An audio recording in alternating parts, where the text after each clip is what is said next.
ordinaryong tao na pinag-iinitan ng gobyerno o kaya isang taong Binabantayan. binabantayan dahil naiinis yung gobyerno sa kanya. We look at it from a perspective of human rights din, 'di ba? Hindi, okay. Kung Dahil human rights, criticize siya ng criticize sa mga corruption sa gobyerno, halimbawa, o yung mga businesses at interest. Tapos, pwede ba yun? All of a sudden, papakancel na yung, parang nagsasalita ako for myself, ano? nakatakutan na ba yan? Hindi, wala kang pakialam. Tuloy ko pa rin yung pag-criticize sa mga corrupt dyan na may conflict of interest sa mga business nila. So yun nga, halimbawa mayroong isang napag-initan ka kasi criticize ka ng criticize dahil corrupt. Tapos pumunta ka sa abroad. Pwede bang i-request ng government yun na i-cancel yung visa mo tapos ibalik ka kahit wala pang malino na kaso against you? Probably not. Parang hindi naman nata ganun yung function ng Oo nga. So in this case, sa kaso ni Garma, ano yung basis ng DOJ to request na ibalik siya? merong potential nga to prosecute Oo nga, her. so potential is enough. I'm assuming na it's in the works na dahil napakinggan naman natin lahat ng mga Quadcom testimony. Di ba yun ang kinakagagalit mo ngayon? Ba't sila nakaalis? Wala pa nga Ito kasi yung, hindi po ba nakakatawa? So marami nang gaganap sa Quadcom. Pinayagan nila umalis only to reach the US and for the US government to cancel her visa at i-request pabalik. So ang tinatanong kay Professor Dan, ano yung basis para pabalikin? Kasi kung may basis pabalikin, bakit hindi ginamit na the same basis para wag paalisin? Kasi nga, unang-una po, wag nating kalimutan, yung purpose ng congressional investigation ay supposed to be in aid of legislation. So, nung nakausap natin si Kong Adyong, di ba, nabanggit niya na nga na mayroong mga bills na nasampa na that came as a result of the investigation. Pangalawa, wala pong guilty sa congressional investigation. Yes. Hindi sila humahatol ng guilty po itong tao na to. Yung taong bayan lang. Tsaka yung opinion ng taong bayan. Yun ang court of public opinion, pero hindi po yan binding. So kung meron man silang naungkat, okay, mga krimen, okay, or illegal acts, yung Congress can refer the matter to yung proper authorities. Like, tingin nila kaso to pang ombudsman, dadalhin nila yung mga na-collecta nilang datos doon sa office ng ombudsman. So tingin nila kailangan DOJ to, depende po sa nature ng crime or offense in effect, nakikita nila. Nire-refer ng Congress sa proper agency na dapat mag-pursue ng formal na case against the individual. Okay, dahil hindi po yan trabaho ng Kongreso. Yes. Dahil legislative branch nila. Okay. So, babalik ako sa tanong ko. Tanungan niyo po ako dito. Hindi ko makuha yung logic kasi.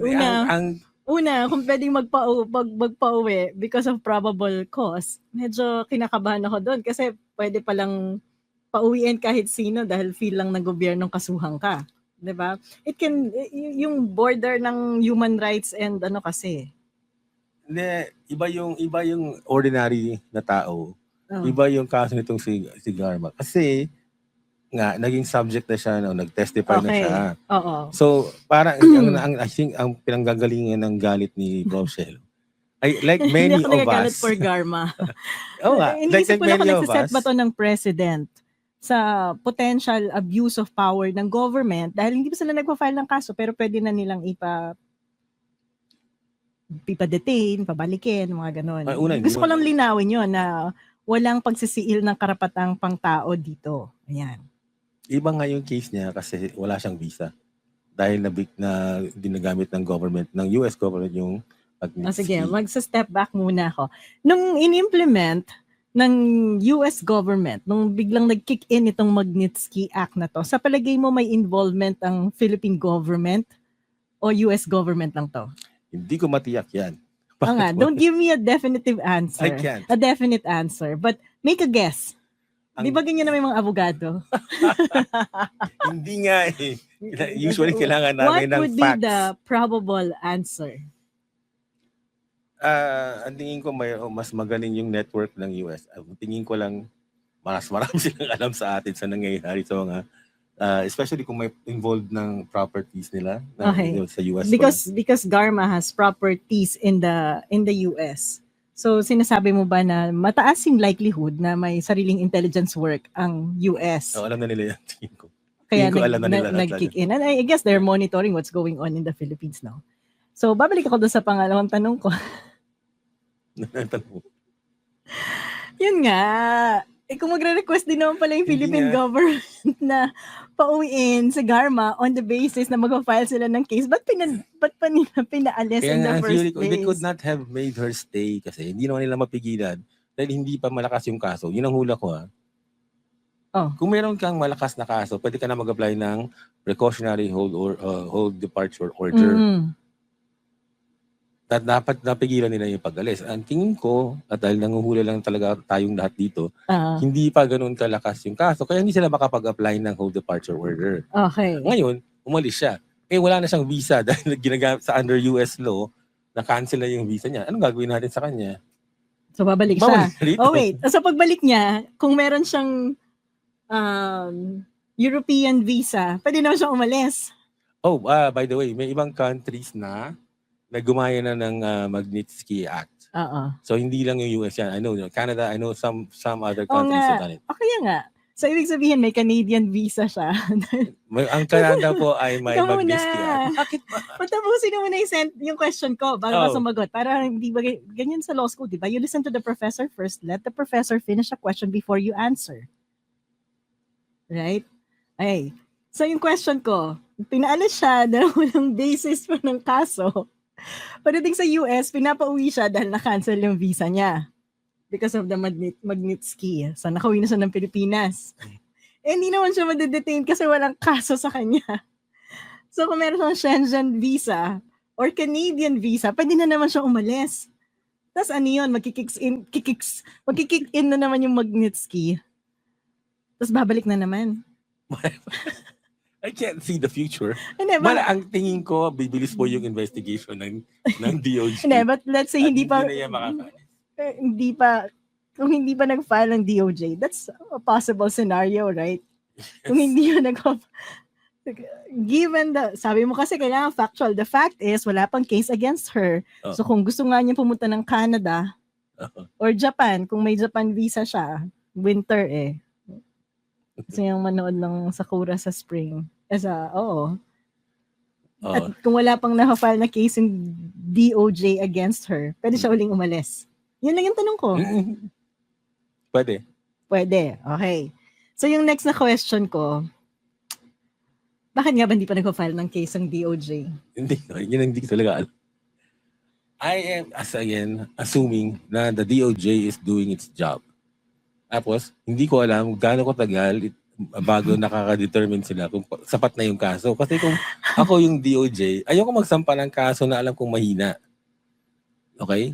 Kasi ang problema sa atin ngayon, pag nanonood tayo ng Quadcom, parang guilty na talaga itong mga taong to.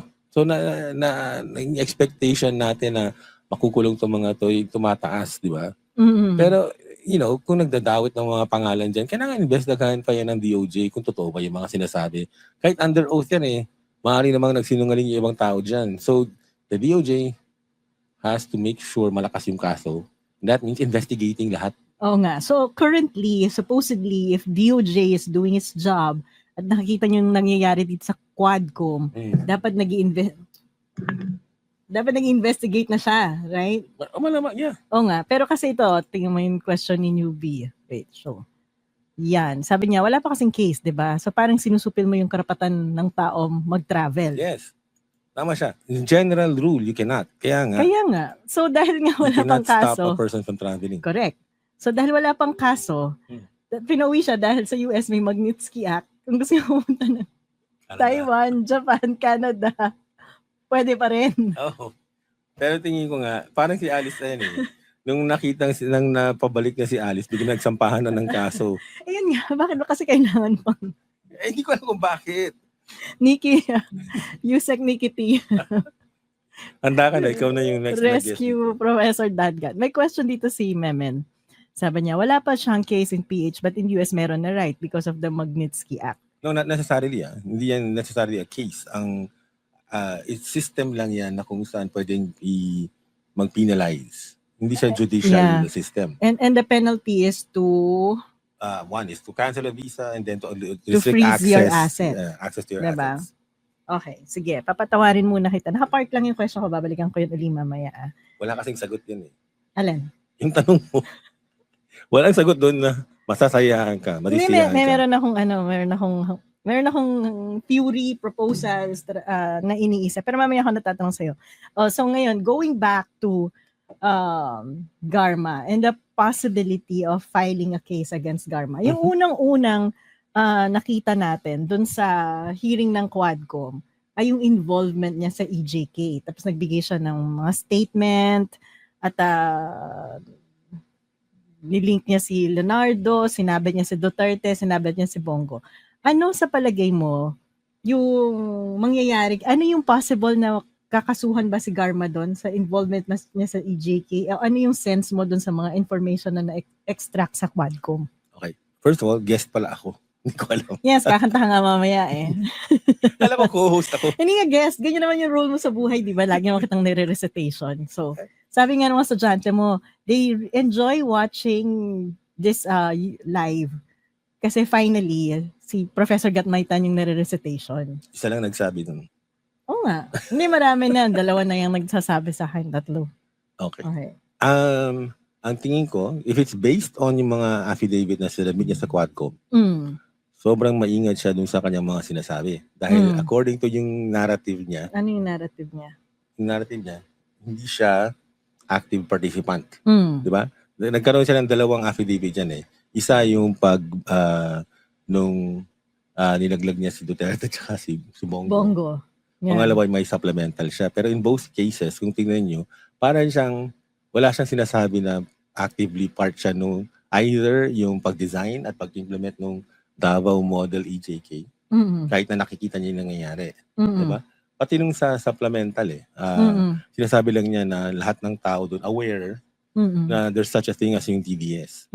But she never says na may inutusan niya or she was part of it or anything like that. So kung yun lang yung basehan, mahina nga yung kaso. Parang against her. It looks like but very minimal yung kanyang role. But given the statements that she mentioned, is it possible that the state might use her as a witness against Duterte if biglang naging efficient yung DOJ na file ng case against former President Duterte? Kasi pinagngangalandakan to ng good gobyerno. Gusto ko lang kasi nakakapagod nakakailang linggo na silang naghihiring-hiring ng mga 8 hours, 12 hours, 15 hours sa dire-diretso. Pero wala pa nga tayong nakikitang kaso. At nung isang hearing nila, sabi nila hindi pa sila makikipag-cooperate sa ICC dahil kailangan domestic yung pag-deal sa usapin na to. Kaya yung question ko, in the event na mag-file ng case ang gobyerno against dating Pangulong Duterte, and given what you mentioned dun sa involvement and the statements that Garma gave regarding EJK, maaari ba siyang gamiting witness? Yeah. Okay. Kasi yes, mag-turn state witness yung tawag doon. And ang isang requirement doon ay hindi ka dapat yung pinaka-guilty. So least guilty nga. Which is what I think she's trying to convey pag nagsalita siya at pag nabasa niyo yung mga affidavit niya na hindi siya yung pinaka-guilty sa lahat ito. So maaari po siyang gawing state witness. Hinihintay ko yung sunod na tanong. Marami akong... Ganito ba yung feeling ng recitation? Hindi naman ata. Hindi, yung recitation nakatayo. Kaya nga eh. Sige, tayo ka.